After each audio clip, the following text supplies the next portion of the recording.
Hi everyone and welcome back to the Herd Wave. So in today's video what we're going to talk about is holidays! Yay! Or more importantly, what to do with your fish when you go on holiday. So if that's something that you are doing this year, which hopefully it is, stay tuned and I'll tell you what to do with your fish and what not to do with your fish when you go on holiday or vacation, however you say it.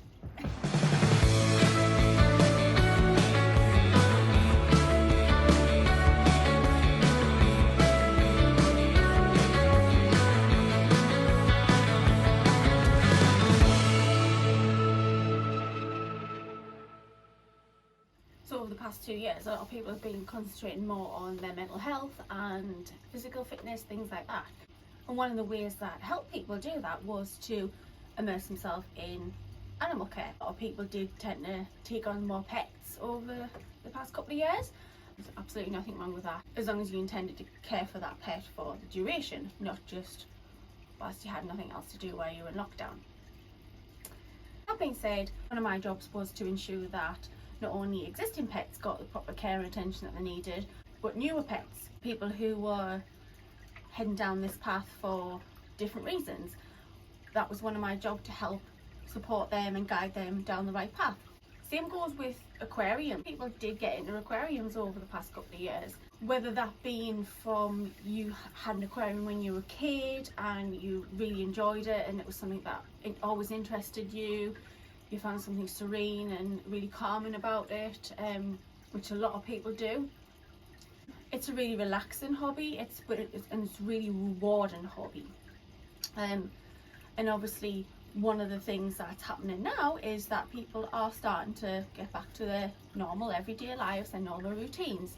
And it's about balancing that as well. So what to do if you do have an aquarium and you want to go on holiday, you want to continue doing the things that you love doing, and one of those things is going on holiday and enjoying yourself with your friends and family, but also what to do. You've got this aquarium at home, what do you do with it? Obviously you care about it, you want to continue it to flourish and grow. So what do you do? How do you combat that? How do you get the best of both worlds? Well, that's what I'm going to help you out with today.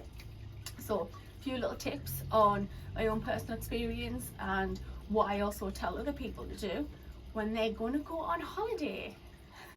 Okay, first step, who's going to feed the fish? So say for example you were going away for 2 weeks on holiday.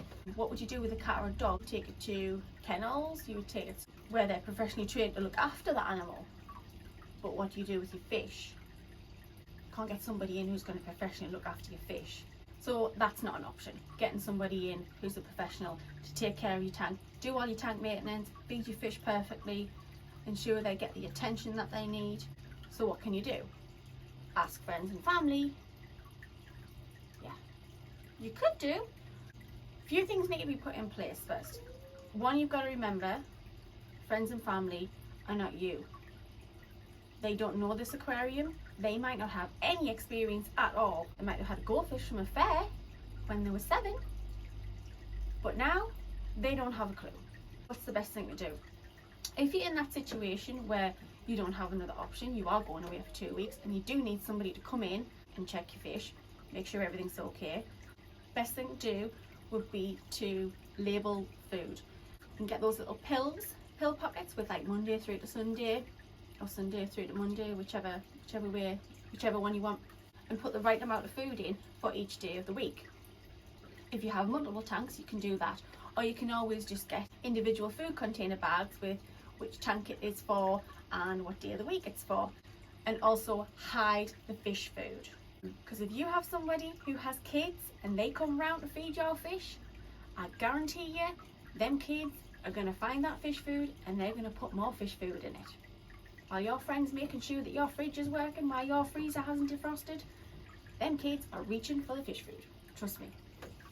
So putting daily amounts of food in little sandwich bags is a really great way, so that they can just go, it's Monday, it's tank number 1, we're going to put this food in and we're all done for the day. Keep it real simple for them. So step number 2, if you're getting somebody to come round and take care of your fish whilst you're on holiday, show them what to look out for. Show them where your filter is, whichever kind of filter that you have, whether you have an internal filter or whether you have an external filter, or if you have sponge filters, air stones, anything like that. Show them how it works. You don't have to get into the mechanics of it, but basically say this filter should be pumping out water. The filter should be making surface agitation for your fish to gain oxygen. Show them what that looks like. Show them what it looks like when it's turned off, and let them see the difference, so they know what to look for when they go in to check on your fish. If you have either nocturnal fish or crepuscular fish, so they're going to be more active at night time. So if they come in at 12 o'clock in the middle of the day, they're probably not going to see them fish. So tell them not to worry about those types of fish. Have that person on standby to think, there's a power cut, my filter might not come back on. If you have an air stone and you have a check valve attached to your tubing system, just in case that does happen, which is going to stop the pump from backfilling your aquarium, and that's what you don't want. So I would recommend having one of those anyway, but if you have one of those in place and then something like that does happen, then you've got no worries. Either way, whether you're there or you're not, it's fine. But yeah, have somebody on standby who can think, there's been a power cut, I better go check that the filter's turned on right. Because sometimes when your filter cuts out suddenly and it's been off for a little while, there are certain filters that you do need to pump start to get them working again. So if you have one of those, show them what to do in those sort of circumstances. The last thing you want is for that to happen 2 days into your holiday, and then you've got another 11-12 days where your fish is going to have no oxygen in the water. That's not going to be good. Now we're going to talk about food. In the circumstances where you don't have anybody that can come round and feed your fish, there is other options for you out there. You can get an automatic food dispenser, and what this is going to do is just going to sit on the side of your aquarium, and it's going to dispense food 2 or 3 times a day if necessary, or even just once, whichever time that you set it for. It's going to dispense a certain amount of food into your aquarium, and your fish are going to be fed that way. Good idea with those is to set it up at least a week beforehand, so you can actually test it and see if it's working. Observe it so that it is dispensing the right amount of food at the right time for your fish. If it's not possible for you to actually see that when it's in action, if you are at work or out of the house, test your water as well. I've said in my previous videos about testing water, it is the best advice I could give anybody, is to check your water, is to test water. Check that it's not harming your water in any way. It's basically doing what it's supposed to do. You want to be checking for that. So you don't want to be going away on holiday and not checking anything like that. You want to check that at least a week before, make sure that everything's sound with it. You can get ones that plug in at the mains, but normally they are battery operated, so make sure that you put a fresh set of batteries in there before you go away. So now we're covered on what to do, we're going to cover what not to do, just to make it clear. So you're not going to just grab a handful of fish food and you're not just going to throw it in. That's going to damage your water so much. No, please don't do that. Another thing what you can get is you can get those holiday bars or blocks. A number of brands do them. Me personally, I don't rate them. Some of them are better than others. Some of them have better ingredients than others. Some of them list the ingredients, where some of them don't at all. At least with certain brands you can see that they do have brine shrimp in there, etc.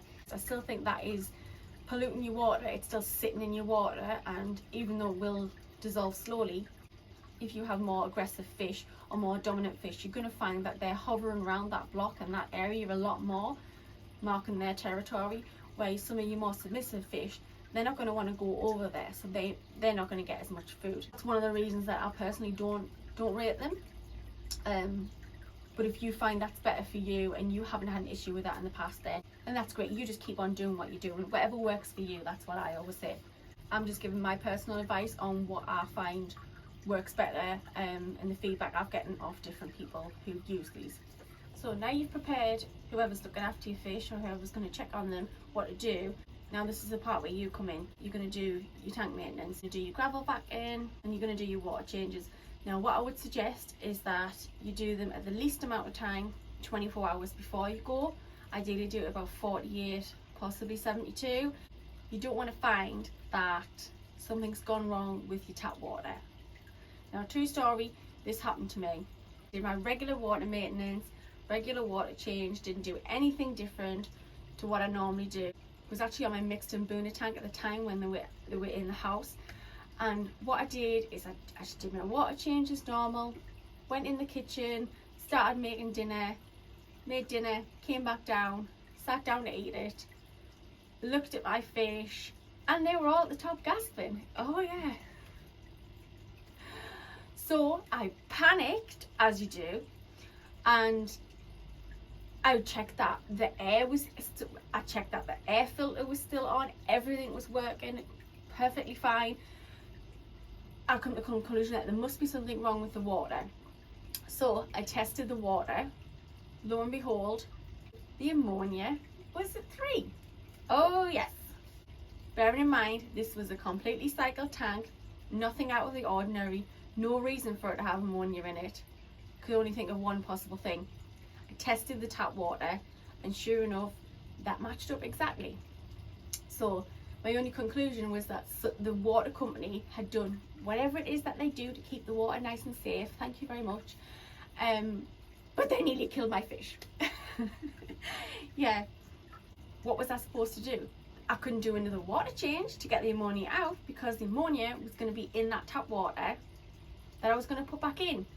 So luckily enough, I took my own advice, and I did have some ammonia remover, and I quickly put that in, and I dosed it to the right amount for that size tank that I had.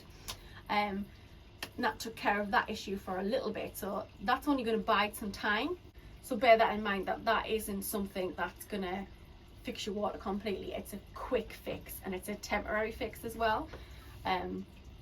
A lot of people say these, ooh, ammonia removers, let's just be lazy and put that in the tank. That's not a substitute for your regular water maintenance. It's an emergency situation, which what this was. Continuously just kept checking the tap water. As soon as it was at 0, water change happened. So I learned the hard way. This is why in my previous video, which I'll link in that card up there, is the API testing kits to test tap water before you do water maintenance. So check that out if you haven't already. That is because it can go wrong so fast. So take it from me, I've made that mistake. I think everybody in the hobby has, so it's just one of those things, you learn from it. So that's why I always say test tap water before you do your water maintenance. And that way, as well as if you're going on holiday, you have time to fix the issue in enough time for you not to be stressed out about it. If you're doing it 3 hours before you go away on holiday, if you think, I forgot to change the fish's water, I forgot to do the tank maintenance, don't do it 3 hours before, because it can go wrong so fast. So just a little bit of advice for you there. So once you've done your tank maintenance, you're also going to want to look at your filter maintenance as well. So you're going to be looking at your sponges. You're going to take that used dirty fish water that you've just took out your tank with a water change, and you're going to rinse out all of your filter media in there. That's going to get rid of all excess debris, detritus, things like that. Replace if needed, but don't replace all of it at one time, because that is going to destroy your bacteria colony, which you don't want. Just change whatever is needed to be changed, or the worst part of it, if it all looks a bit iffy. You're also going to want to check your impeller. So you should be doing regular maintenance on this anyway, so take it out, get rid of all the nasty gunk that tends to build up on it, and make sure there's no cracks in it, because if there is cracks in it, it is going to fail. That way you can get that seen to straight away, fix that situation before it occurs.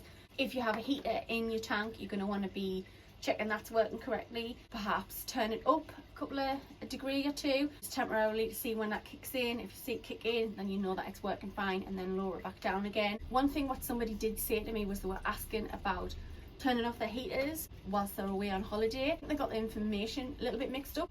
I think their thought process behind it was the colder the water, the slower the fish's metabolism, which is correct, but not with tropical fish. We're not talking about a pond situation. It goes down in the winter and it goes up, and some of those types of goldfishes are meant to be in that sort of environment. They are descendants from koi carp. The structure of their bodies, the way their bodies are shaped, and the way their organs are, they're built for that. Fancy goldfish around us, not so much. That's a totally different subject, which I'm sure we'll tackle further down the road somewhere at a later date. But yeah, we're not talking about a pond situation, we're talking about a tropical fish tank. It's going to cause more harm than good. You're not only talking about temperature swings, which is going to, one, stress the fish out, and two, make them more prone for diseases to come out, because all fish carry diseases anyway. It's just a case of there's always two things that affect it: poor water quality and stressed out fish. That's going to bring a parasite out every single time. So that's what you want to try and avoid. So that's that covered on if you were going away for 10 days to 14 days, something like that. But what if you're only going away for a couple of days, say 2 to 3, just going on a weekend trip? Basically what I would do food wise would be nothing. If you already have an automatic food dispenser in place, then great, just let that keep running. If not, I wouldn't even worry about it. To be honest, the fish will do just fine. Fasting for a couple of days, it's not going to hurt them whatsoever. Just clear out the system, be really beneficial for them. Or worst case scenario, if you stop out a little bit longer than what you should, or that you had planned, don't worry about it, because the fish will always eat the algae. But fish are omnivores, varying from which species you keep to the water temperature you keep. They do need certain levels of protein, but they also need vegetation in their diet, as well as vitamins and minerals. But worst case scenario, they're going to eat the algae.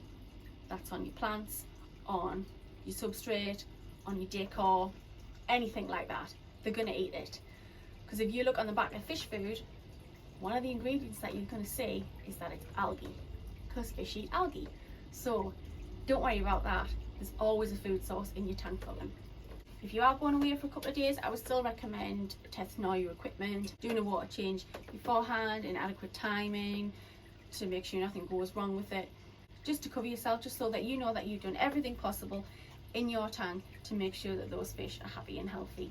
So in the instance of aquarium lights, what I would suggest is just turn them off. They don't need them and you're not there to see them, so why not save on a little bit of electricity?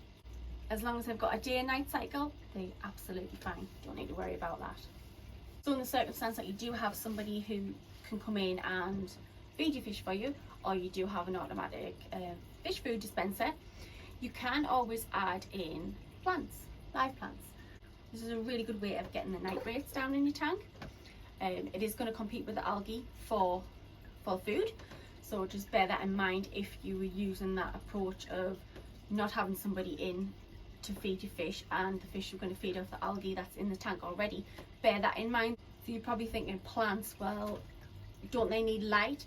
Well, the thing is, the plants that you buy in your local fish shop, the cheapest shapes, they're readily available, they're generally just lower lighting plants, and they do just fine with natural sunlight. And the last bit of advice that I've got to give you on this holiday edition is something that nobody likes to talk about.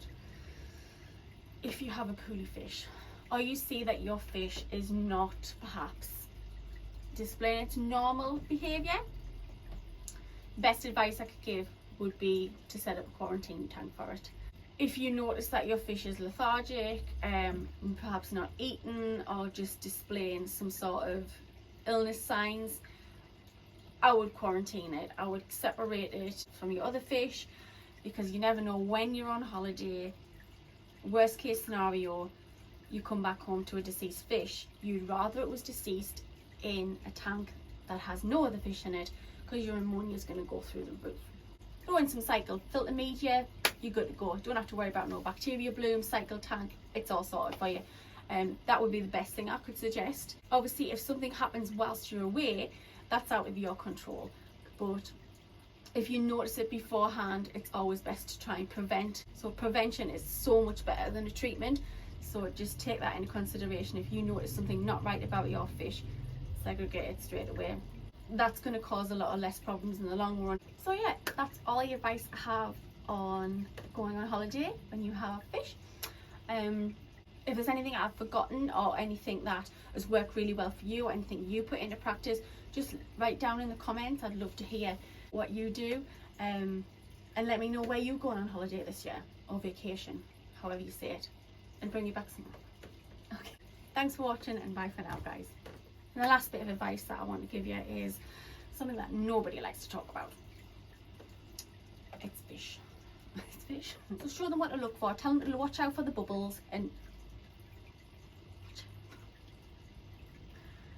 just tell them to look out for the bubbles. I can't see. Just tell them to watch out for the bubbles. No, not watch out for the bubbles. Because that is going to just kill your bacteria colony. Bacteria colony. Bacteria colony. The dog's crying. Right next door. She's whistling out loud until she's gone.